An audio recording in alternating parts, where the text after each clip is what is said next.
सेमरी और बेलारी दोनों अवध प्रांत के गांव हैं। जिले का नाम बताने की कोई जरूरत नहीं। होरी बेलारी में रहता है, राय साहब अमरपाल सिंह सेमरी में। दोनों गांवों में केवल 5 मील का अंतर है। पिछले सत्याग्रह संग्राम में राय साहब ने बड़ा यश कमाया था। काउंसिल की मेंबरी छोड़कर जेल चले गए थे। तब से उनके इलाके के असामियों को उनसे बड़ी श्रद्धा हो गई थी। ये नहीं कि उनके इलाके में असामियों के साथ कोई खास रियायत की जाती हो या डांड और बेगार की कड़ाई कुछ कम हो, मगर ये सारी बदनामी मुख्तारों के सिर जाती थी। राय साहब की कीर्ति पर कोई कलंक ना लग सकता था। वो बेचारे भी तो उसी व्यवस्था के गुलाम थे। ज़ाब्ते का काम तो जैसे होता चला आया है वैसा ही होगा। राय साहब की सज्जनता उस पर कोई असर न डाल सकती थी। इसलिए आमदनी और अधिकार में जौ भर की भी कमी न होने पर भी उनका यश मानो बढ़ गया था। असामियों से वो हंसकर बोल लेते थे, यही क्या कम है, सिंह का काम तो शिकार करना है। अगर वो गरजने और गुर्राने के बदले मीठी बोली बोल सकता तो उसे घर बैठे मनमाना शिकार मिल जाता। शिकार की खोज में जंगल में न भटकना पड़ता। राय साहब राष्ट्रवादी होने पर भी हुक्काम से मेलजोल बनाए रखते थे। उनकी नज़रें और डालियां और कर्मचारियों की दस्तूरियां जैसी की तैसी चली आती थीं। साहित्य और संगीत के प्रेमी थे, ड्रामा के शौकीन, अच्छे वक्ता थे, अच्छे लेखक, अच्छे निशानेबाज। उनकी पत्नी को मरे आज 10 साल हो चुके थे, मगर दूसरी शादी न की थी। हंस बोलकर अपने विधुर जीवन को बहलाते रहते थे। होरी ड्योढ़ी पर पहुंचा तो देखा जेठ के दशहरे के अवसर पर होने वाले धनुष यज्ञ की बड़ी जोरों से तैयारियां हो रही हैं। कहीं रंगमंच बन रहा था, कहीं मंडप, कहीं मेहमानों का आतिथ्य गृह, कहीं दुकानदारों के लिए दुकानें। धूप तेज हो गई थी, पर राय साहब खुद काम में लगे हुए थे। अपने पिता से संपत्ति के साथ साथ उन्होंने राम की भक्ति भी पाई थी और धनुष यज्ञ को नाटक का रूप देकर उसे शिष्ट मनोरंजन का साधन बना दिया था। इस अवसर पर उनके यार दोस्त, हाकिम, हुक्काम सभी निमंत्रित होते थे और 2-3 दिन इलाके में बड़ी चहल पहल रहती थी। राय साहब का परिवार बहुत विशाल था। कोई 150 सरदार एक साथ भोजन करते थे। कई चचा थे, दर्जनों चचेरे भाई, कई सगे भाई, 20 नाते के भाई। एक चचा साहब राधा के अनन्य उपासक थे और बराबर वृंदावन में रहते थे। भक्ति रस के कितने ही कविता रच डाले थे और समय समय पर उन्हें छपवाकर दोस्तों की भेंट कर देते थे। एक दूसरे चचा थे जो राम के परम भक्त थे और फारसी भाषा में रामायण का अनुवाद कर रहे थे। रियासत से सबके वसीके बंधे हुए थे, किसी को कोई काम करने की जरूरत न थी। होरी मंडप में खड़ा सोच रहा था कि अपने आने की सूचना कैसे दे कि सहसा राय साहब उधर ही आ निकले और उसे देखते ही बोले, अरे तू आ गया होरी, मैं तो तुझे बुलवाने वाला था। देख, अब की तुझे राजा जनक का माली बनना पड़ेगा। समझ गया ना? जिस वक्त जानकी जी मंदिर में पूजा करने जाती हैं, उसी वक्त तू एक गुलदस्ता लिए खड़ा रहेगा और जानकी जी की भेंट करेगा। गलती न करना। और देख, असामियों से ताकीद करके कह देना कि सब के सब शगुन करने आए। मेरे साथ कोठी में आ, तुझसे कुछ बातें करनी है। वो आगे आगे कोठी की ओर चले, होरी पीछे पीछे चला। वहीं एक घने वृक्ष की छाया में एक कुर्सी पर बैठ गए और होरी को जमीन पर बैठने का इशारा करके बोले, समझ गया मैंने क्या कहा? कारकुन को तो जो कुछ करना है वो करेगा ही, लेकिन आसामी जितने मन से आसामी की बात सुनता है, कारकुन की नहीं सुनता। हमें इन्हीं 5-7 दिनों में 20,000 का प्रबंध करना है। कैसे होगा समझ में नहीं आता। तुम सोचते होगे मुझ टके के आदमी से मालिक क्यों अपना दुखड़ा ले बैठे? किससे अपने मन की कहूं? न जाने क्यों तुम्हारे ऊपर विश्वास होता है। इतना जानता हूं कि तुम मन में मुझ पर हंसोगे नहीं, और हंसो भी तो तुम्हारी हंसी मैं बर्दाश्त कर सकूंगा।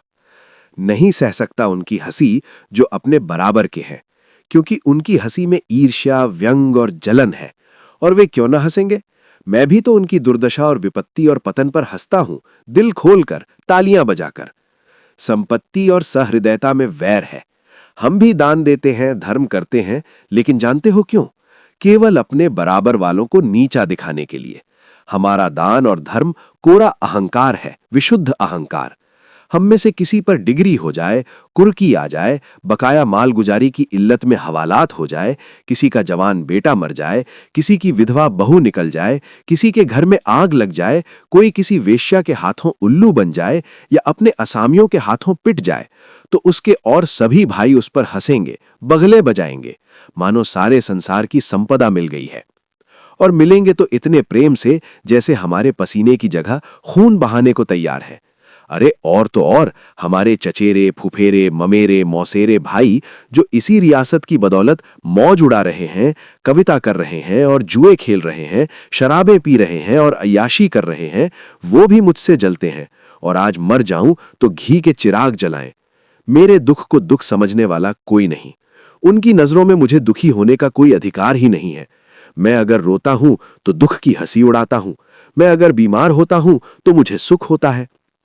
मैं अगर अपना ब्याह करके घर में कलह नहीं बढ़ाता तो ये मेरी नीच स्वार्थपरता है। अगर ब्याह कर लूं तो वो विलासांधता होगी। अगर शराब नहीं पीता तो मेरी कंजूसी है। शराब पीने लगूं तो वो प्रजा का रक्त होगा। अगर अय्याशी नहीं करता तो अरसिक हूं।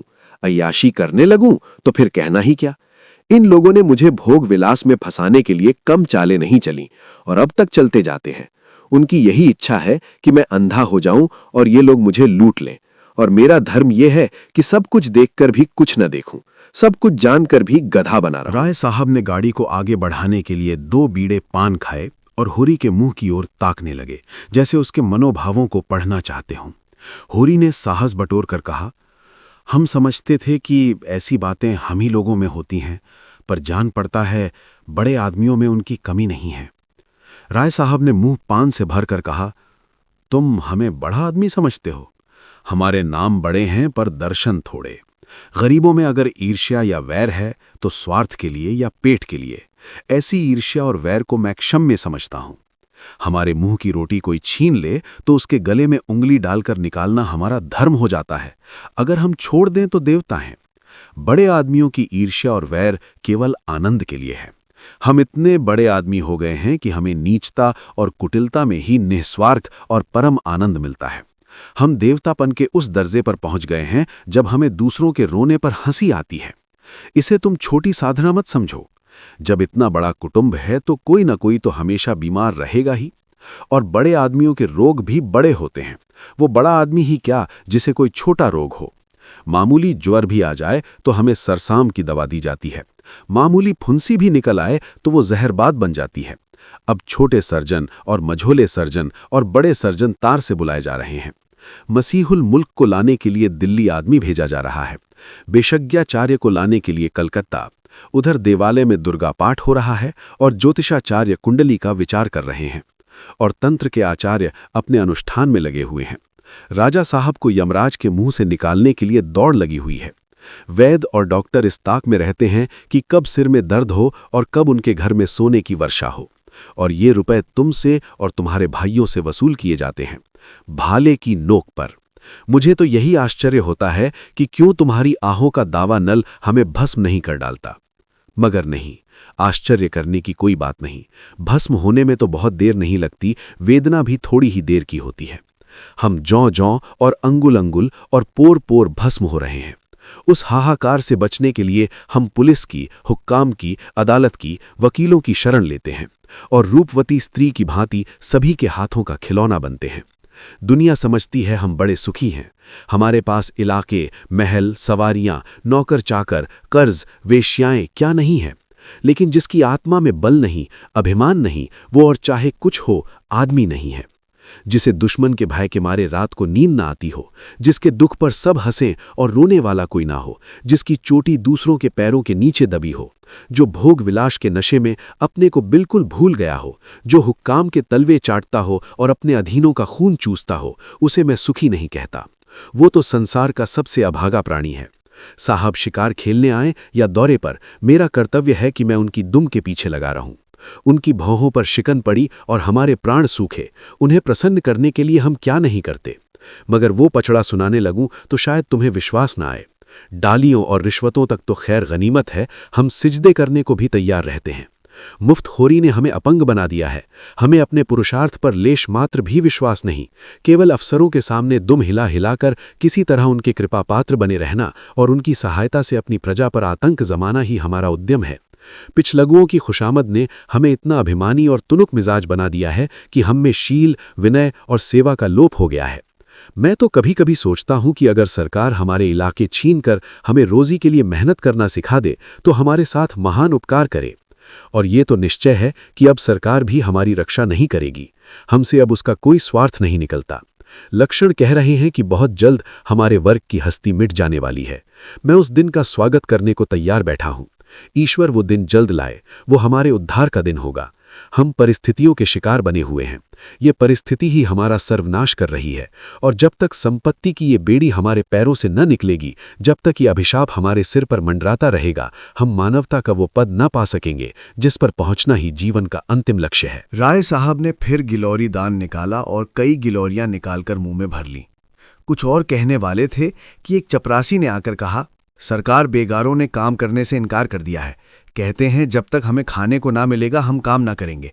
हमने धमकाया तो सब काम छोड़कर अलग हो गए। राय साहब के माथे पर बल पड़ गए। आंखें निकालकर बोले, चलो मैं इन दुष्टों को ठीक करता हूं। जब कभी खाने को नहीं दिया तो आज ये नई बात क्यों?